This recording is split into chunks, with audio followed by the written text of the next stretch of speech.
E aí, tudo certo? Na aula de hoje, a gente vai relembrar o fenômeno acústico que a gente viu lá no ano passado, que é o efeito Doppler. Só que a gente vai aplicar também algumas regras da relatividade. Vamos dar uma olhada nisso?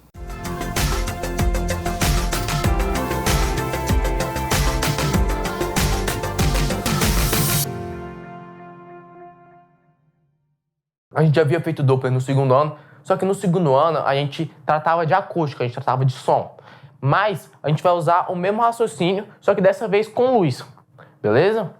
A gente vai ver o que acontece quando objetos luminosos se aproximam e se afastam de um dado observador, ok? Então, antes a gente vai entender rapidamente o que é o efeito Doppler. O que vai acontecer é o seguinte: suponha que o meu dedo é uma fonte de luz. Luz a gente já viu que é onda, certo? Então aqui eu vou desenhar as ondas de luz. E vai chegar no observador com uma dada frequência.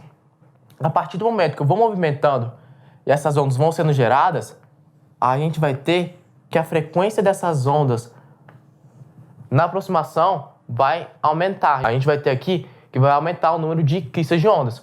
O que quer dizer o seguinte: o observador vai ter uma noção diferente, uma vez que a frequência da luz para ele vai ter aumentado. Ou seja, a luz observada por ele vai ter uma frequência maior do que essa fonte aqui que está emitindo uma luz com uma frequência original, frequência mais baixa.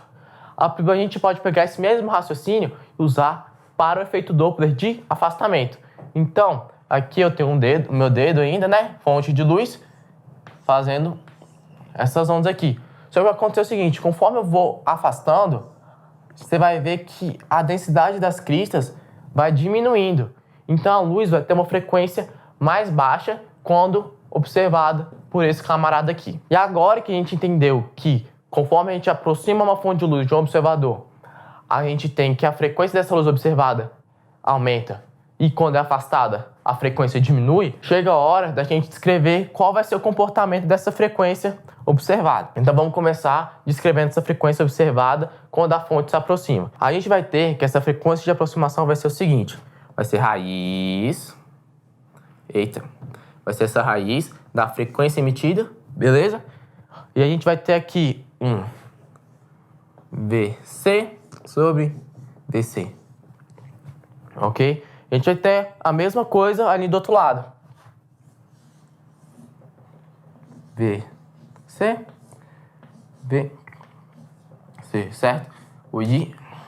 Só que o F sempre fora da raiz, beleza? Lembra que eu disse que a frequência aumenta conforme a fonte se aproxima? Então a gente vai fazer a seguinte dedução: essa fração aqui tem que ser maior que 1. E aqui a gente vai ter um mais e um menos entre esse V, né, que é a velocidade de aproximação, e o C. Então a gente vai fazer a seguinte lógica: aqui embaixo vai ser menos e aqui em cima vai ser mais, certo? Com isso, então, a gente vai ter que essa fração aqui vai ser um número maior que 1. Ou seja, conforme maior a velocidade, mais essa fração aumenta, maior a frequência da onda observada. E aqui, basta a gente trocar o sinal, que a gente vai ter menos e mais. Quer dizer que quanto mais rápido a ponte de luz estiver se afastando do objeto, menor vai ser a frequência observada pelo observador. Então, com isso, a gente vê que até mesmo a cor que a gente vê de um objeto depende da velocidade que ele se move. A gente pode ver um objeto azul às vezes, mas se ele estiver se movendo muito rápido, você pode notar ele verde ou amarelo, dependendo do movimento dele e da velocidade. Com isso, então, a gente encerra nossa aula de hoje. A gente conseguiu usar o efeito Doppler para a luz, certo? Para uma fonte de luz se aproximando, se afastando, e ver as consequências que isso gera para um observador que está analisando esse objeto. E na próxima aula, a gente vai ver um pouco sobre a teoria da relatividade geral de Einstein. Eu conto com a sua presença. Até lá!